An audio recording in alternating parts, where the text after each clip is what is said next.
got off the phone with the president about Amazon's announcement. This is a hostile and political act by Amazon. Why didn't Amazon do this when the Biden administration hiked inflation to the highest level in 40 years? Amazon has partnered with a Chinese propaganda arm. On Amazon, in this report that Amazon might start listing the additional cost on specific items put in place by the tariffs, the president is clearly angry. White House Press Secretary Caroline Leavitt said she had spoken to him about it this morning. Phone call between the president and the founder of Amazon, Jeff Bezos.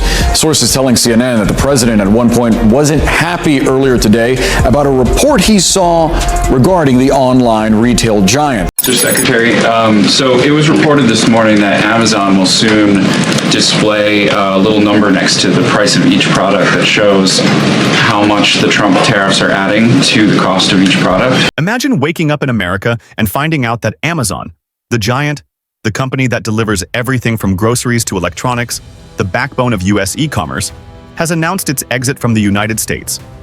It sounds unbelievable, even impossible, but this is the reality unfolding as the $13 billion tariff fallout, triggered by Trump's aggressive policies, shatters the supply chains Americans rely on every single day. This is more than business news. This is a turning point for the U.S. economy, for politics, and for every household that has ever clicked buy now. Stay with us, because the story you are about to hear will change the way you see America's future. And before we dive in, make sure to subscribe to Traveling Vibes, your source for powerful breakdowns of U.S. politics, global economics, and the hidden moves shaping our world. Trump's tariffs were introduced as a shield, a way to protect American workers and industries from global competitors. They were sold as a symbol of strength. But what happens when the shield turns into a hammer that smashes your own foundation? That's exactly what happened here. Amazon, the titan that streamlined online shopping, built warehouses in every corner of America, and employed more than 1 million people, suddenly found itself facing a wall it could not climb. Tariffs on imports from Asia and Europe skyrocketed, inflating costs on everything from smartphones to children's toys. Prices surged, profits vanished, and the machine that once dominated the global market began to grind to a halt. Amazon made the unthinkable decision to pull out of the United States. Think about the impact. Amazon isn't just another retailer. For rural America, it was the link to products that local stores never carried. For small businesses, it was the platform to reach customers far beyond their hometowns. For tech companies, Amazon Web Services powered their apps, websites, and entire digital ecosystems. When Amazon exits, the shockwaves are enormous. Delivery trucks sit idle. Warehouses shut down overnight. Small businesses collapse. Consumers face higher prices and endless delays.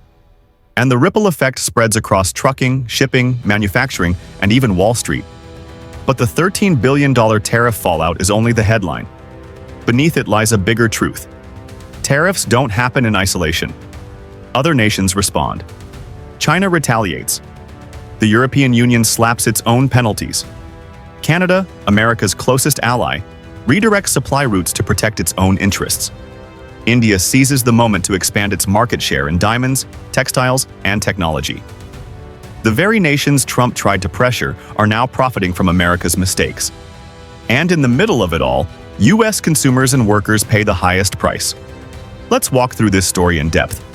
We'll start with how tariffs work and why they became central to Trump's trade war.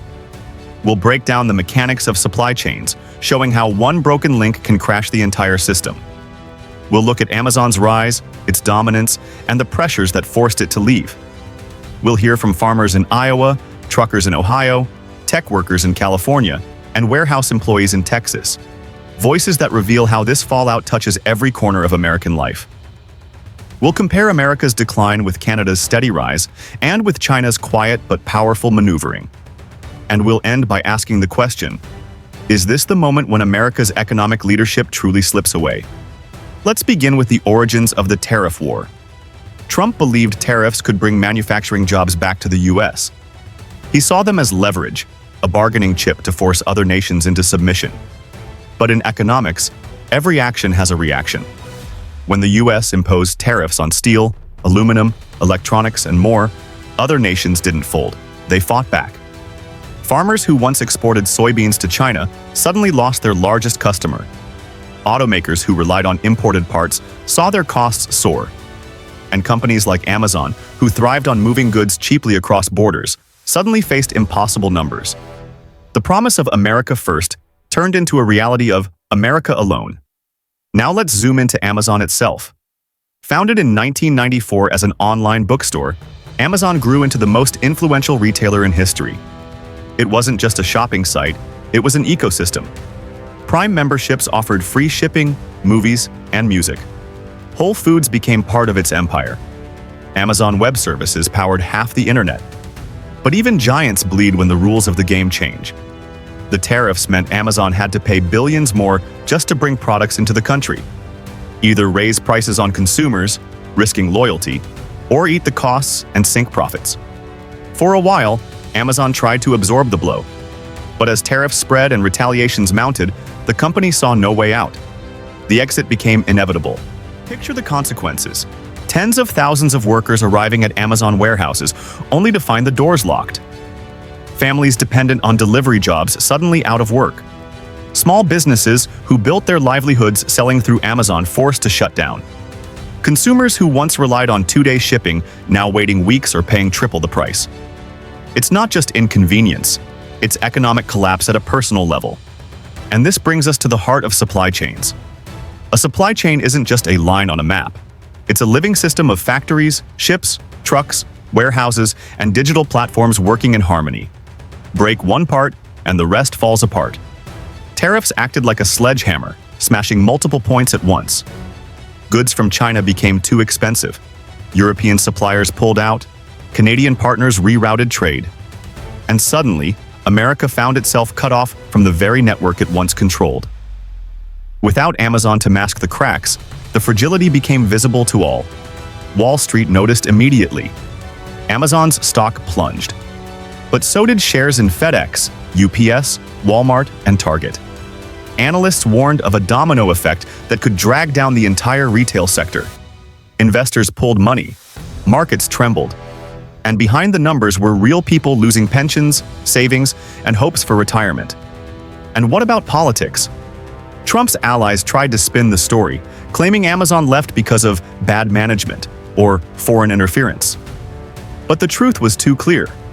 This was tariff fallout, plain and simple. Critics seized the moment, pointing to Amazon's exit as proof that Trump's economic nationalism had failed. The debate grew louder in Washington, but for Americans facing empty shelves and lost jobs, political blame games offered no comfort. Meanwhile, Canada seized the opportunity. With Amazon relocating operations north, Canada positioned itself as the new hub of e-commerce. Investors poured money into Canadian infrastructure. Jobs migrated across the border. And Canadians enjoyed cheaper goods and faster shipping while Americans struggled. China, too, celebrated quietly, filling the void left by America's retreat. India expanded exports, securing long-term contracts that once belonged to U.S. firms. The balance of power shifted, not through war, but through trade. As the hours pass, the human stories reveal the depth of this crisis. A truck driver in Ohio wonders how he'll pay his mortgage without Amazon deliveries. A farmer in Iowa, already hurt by lost soybean exports, sees Amazon's exit as the final straw. A single mother in California, who relied on Amazon jobs for flexible income, faces unemployment. These voices bring the numbers to life. They show us that behind the $13 billion tariff fallout are millions of Americans struggling to survive. But let's take a step further. What happens when America loses more than just Amazon? What happens when a tariff war forces companies across industries, retail, automotive, and technology, to reconsider their U.S. presence? Amazon may be the headline, but it is also a warning siren for industries that operate on razor-thin margins. When costs rise, choices must be made. Many companies are quietly following Amazon's lead, moving distribution centers to Canada, Mexico, or even Europe. It's a pattern that slowly drains not just jobs, but also innovation from American soil. And here lies the irony. Tariffs were supposed to create jobs, to bring factories roaring back to life. Instead, they have become a push factor, a reason for companies to leave, not to stay. We now hear stories of manufacturers relocating assembly plants to Vietnam, Thailand, and India. We see U.S. tech startups incorporating in Singapore instead of Silicon Valley. We even see trucking companies, once the lifeline of American logistics, shutting down routes because the freight simply isn't there anymore. The fallout doesn't stop with economics. There is a cultural cost. Think of how Amazon Prime reshaped American lifestyles. Families got used to streaming entertainment, ordering household essentials with a click, and relying on Amazon's convenience to save time. Now, those conveniences vanish. People are forced to adjust, to pay more, to wait longer. It's not just about goods, it's about a way of life that is disappearing in real time. But here's the most overlooked angle: the global perception of America. Internationally, Amazon was a symbol of U.S. dominance in innovation and commerce. The decision to exit the U.S. market shocked foreign governments and investors. If a company as powerful as Amazon cannot survive Trump's tariff climate, what chance do smaller players have? The exit sent a message. America is no longer the easiest place to do business. That message reverberates in boardrooms from Tokyo to Berlin, reshaping global investment strategies. It's worth asking, is this just the beginning of a larger exodus? What if companies like Apple, Walmart, or even Tesla start scaling back U.S. operations? What happens to Wall Street if foreign investors no longer see the U.S. as stable? And most importantly, what happens to the American worker if job after job disappears into the global marketplace? These questions lead us to one sobering conclusion. Tariffs may not have just failed. They may have accelerated America's decline. By trying to shield the nation, Trump's policies have isolated it. By trying to punish rivals, they empowered them. And by trying to protect workers, they left millions unemployed. One thing is clear: Amazon's exit is not a story about a single company. It is a mirror held up to America's economic soul. The reflection is harsh, but it must be faced. The U.S. stands at a crossroads, and the choices made in the coming years will determine whether this was a stumble or the start of a permanent fall. Thank you for staying with us on this journey. If this breakdown gave you a new perspective, don't forget to like, share, and subscribe to Traveling Vibes. Here, we explore the stories behind the headlines, stories that reveal the truth about power, trade, and the future of nations. Stay tuned, because this is only the beginning. The next chapter is already unfolding, and you won't want to miss it.